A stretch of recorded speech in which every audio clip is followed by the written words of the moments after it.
the basil of the house, the caring, sensible, loving wife, the first woman to embrace Islam, the mother of the believers, Khadijah bint Khuwaylid.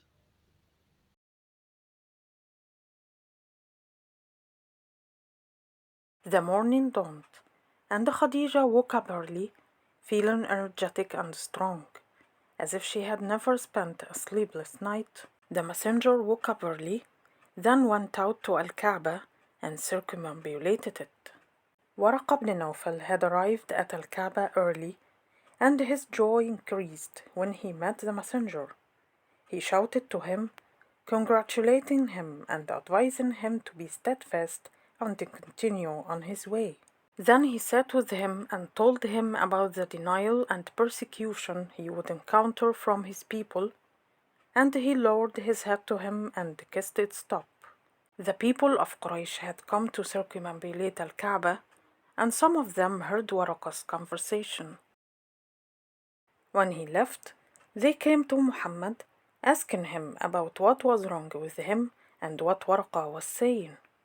So the messenger looked at them, then said seriously, "It was revealed to me tonight."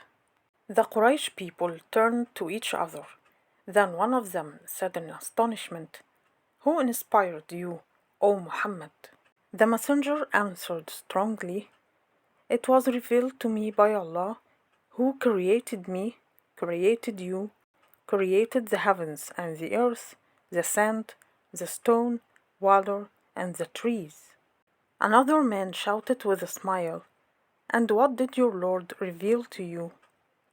The messenger said earnestly, "He inspired me to guide people to the straight path and turn them away from the misguidance and corruption they are in.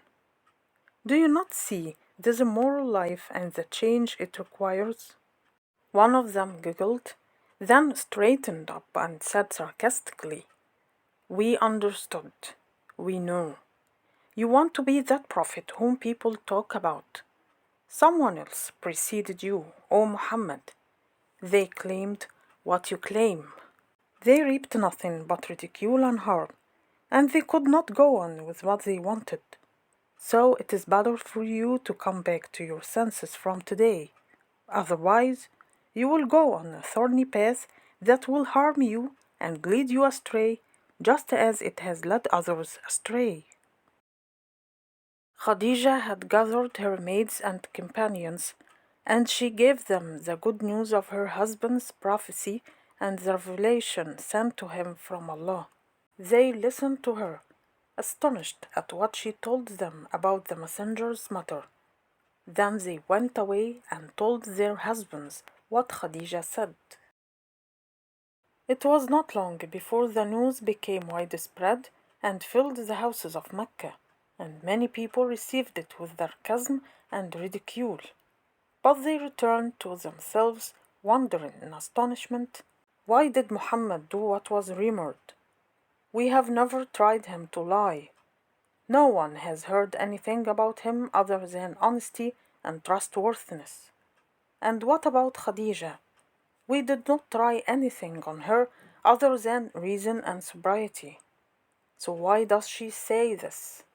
Then they returned to themselves, accusing Khadijah of insanity that had seized her and caused her to lose her sound mind. But they began to wonder, is it possible for her and her husband to go crazy in one night? Then Khadijah's house was filled with many women, asking about this that had become public, and Khadijah began telling them his story and confirming to them its authenticity. She read to them from the words of Allah that had been revealed to His Messenger, and they looked closely at her and examined her face to know something of the effects of the madness that had taken hold of her since the evening. But they saw no signs of madness, and they did not find Khadijah except as they were accustomed to. She was sweet in speech, precise in judgment, and clear-headed. So they went away in confusion, telling their husbands what they had seen and heard. Then they began to visit Khadijah every day, asking about what had come down from the sky. But the revelation stopped. The messenger was confused about his mother, and Khadijah stood in front of those women in extreme confusion. What should she answer, whereas the revelation had ceased?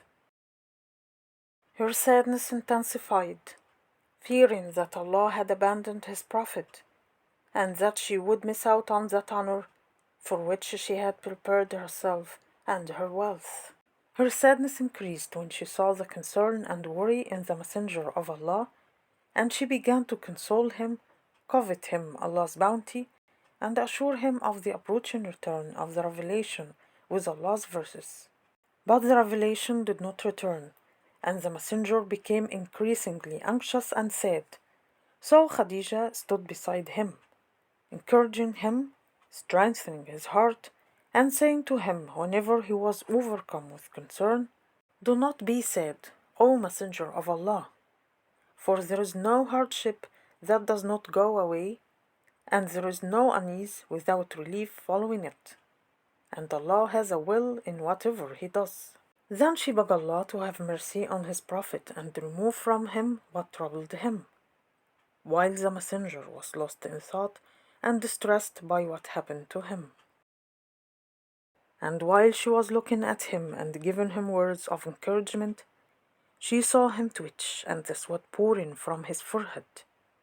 Her body shook with pity and hope until he calmed down, and she said gently, "Your Lord has not left you, O Abu al-Qasim, nor has He abandoned you." The messenger smiled a smile of contentment, then recited to her ears in his gentle voice what had been revealed to him, raising his voice, "By the morning sunlight, and the night when it falls still, your Lord, O Prophet, has not abandoned you, nor has He become hateful of you, and the next life is certainly far better for you than this one, and surely your Lord will give so much to you that you will be pleased. Did He not find you as an orphan, then sheltered you? Did He not find you unguided, then guided you? And did He not find you needy, then satisfied your needs? So do not oppress the orphan, nor repulse the beggar, and proclaim the blessings of your Lord." Khadijah's heart was filled with joy and contentment, and her joy was increased by the joy she saw on the messenger's face, and by the contentment and reassurance she saw in his features. Then she began to think about these new verses. They are Allah's commands and teachings. He calls for the hereafter and to work for it, because the hereafter is better and more lasting than the first, and He reminds the messenger of His blessings upon him.